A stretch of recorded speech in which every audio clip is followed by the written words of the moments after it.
परमात्मा जेव्हा इथे येतात, आपले यथार्थ ज्ञान समजावण्याचा प्रयत्न करतात. सन 1398 मध्ये ज्येष्ठ शुद्ध पौर्णिमा, ज्येष्ठ उत्तरेची पौर्णिमा आणि विक्रम संवत 1455, सन 1398 मध्ये परमात्मा सतलोकापासून चालत सहशरीर आले. काशी शहर बनारसचा बाहेर एक लहरताला नावाच्या तलावात कमळाच्या फुलावर येऊन परमात्मा विराजमान झाले. एका नवजात शिशूचे रूप धारण करून नीरू आणि नीमा नावाचे दोन पती पत्नी होते. विणकराचं काम केल्याने ते विणकर बनवले जात होते आणि मुसलमान धर्मात राहत होते. तसे तर त्याच जन्मात ब्राह्मण आणि ब्राह्मणी होते. मुसलमानांनी त्यांना बळजबरीने मुसलमान बनवून टाकले होते.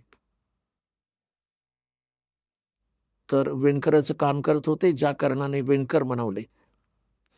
आणि परमात्मा पूर्वजन्माच्या आपल्या प्रॉमिसनुसार आपले वचनबद्ध झाले होते. नीरू नीमाचे पुत्र जसे, त्या कारणाने नीरू नीमाचे पुत्र त्या जन्मात नव्हते. जसे द्वापारमध्ये एक सुदर्शन नावाचा भक्त होता. त्याने परमात्म्याला नीटपणे जाणले होते. त्यावेळी कबीर परमेश्वरजी करुणामय नावाने आले होते.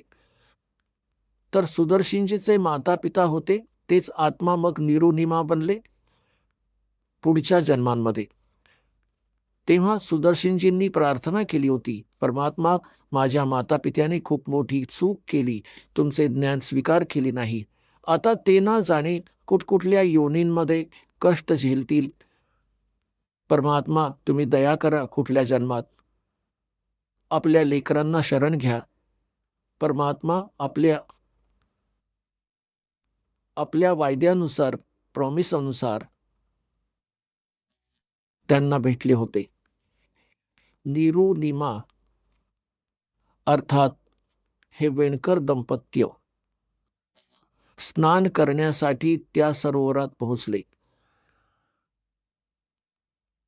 सकाळी ब्राह्ममुहूर्तावर तिथे बाळाला बघून घरी घेऊन गेले. आता संक्षिप्त ऐकवतो, ज्यादा विषय वेगळा आहे आज आपला. आणि तिथे विणकराच्या घरी प्रवेशाची लीला झाल्या कारणाने ते परमात्मा विणकर बनवले गेले, विणकराचे कार्य करू लागले. तर पुण्यात्म्यांनो, ते परमात्माच येऊन आपल्याला यथार्थ ज्ञान देत असतात. तर ह्या परमेश्वराने अशासाठी तिथे त्यावेळी त्या विणकराच्या घरी येणे अनिवार्य समजले, कारण की ते तर परमात्मा आहेत. आपण जीवबुद्धी आहोत. आपल्या बुद्धी अनुसार आम्ही विवेचन करत आहोत. परमात्म्याने हे समजले की शूद्र जात त्यावेळी खूपच अस्पृश्य मानली जायची आणि धारणा बनली होती की भक्ती मार्गाचे काम तर ऋषी ब्राह्मणांचेच असते आणि हेच पार होऊ शकतात, हेच भक्ती करू शकतात. दुसरी धारणा अशी होती की ह्या ब्राह्मण गुरूंचे शिष्य अधिकतर शेठ लोक होत असत. ते दान धर्म खूप करायचे, वैश्य कुळांचे,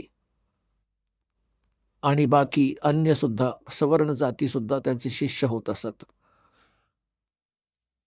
आणि शूद्राला भक्तीचा अधिकारच नाही मानले जात असे. त्यांना मंदिरात जिथेही पूजास्थळ असायचे तिथे जाणे अलाउड नसायचे. तर परमात्म्याने या साऱ्या बेड्या हटवण्यासाठी ज्याने जकडून ठेवला होता समाज, जाती धर्मामध्ये त्या सर्व बंधनांना तोडण्यासाठी, समाप्त करण्यासाठी परमात्मा आले होते. आपण ऐकत होता जगद्गुरु तत्वदर्शी संत रामपालजी महाराज यांचे मंगल प्रवचन, ज्यांच्या शुभ आशीर्वादाने संपूर्ण विश्वामध्ये 500 पेक्षा जास्त नामदीक्षा केंद्र आहेत, जिथे निशुल्क नामदीक्षा दिली जाते. निशुल्क नामदीक्षा प्राप्त करण्यासाठी आणि अधिक माहितीसाठी संपर्क करा 7030303951 7030303952.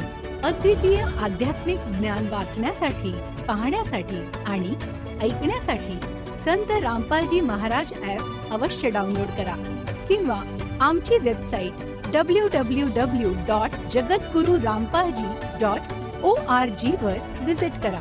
आम्हाला सोशल मीडियावर फॉलो करा. सर्व पवित्र धर्मांच्या पवित्र शास्त्रांवर आधारित प्रमाणित अनमोल पुस्तक ज्ञानगंगा किंवा जगण्याचा मार्ग यापैकी कोणतेही एक पुस्तक निशुल्क मागवण्यासाठी आपण आम्हाला आपले पूर्ण नाव, पूर्ण पत्ता, पिनकोड आणि फोन नंबर सह लिहून 7030303951 किंवा 7030303952 या नंबरवर SMS करू शकता किंवा 7030303950 या नंबरवर व्हॉट्सअप देखील करू शकता.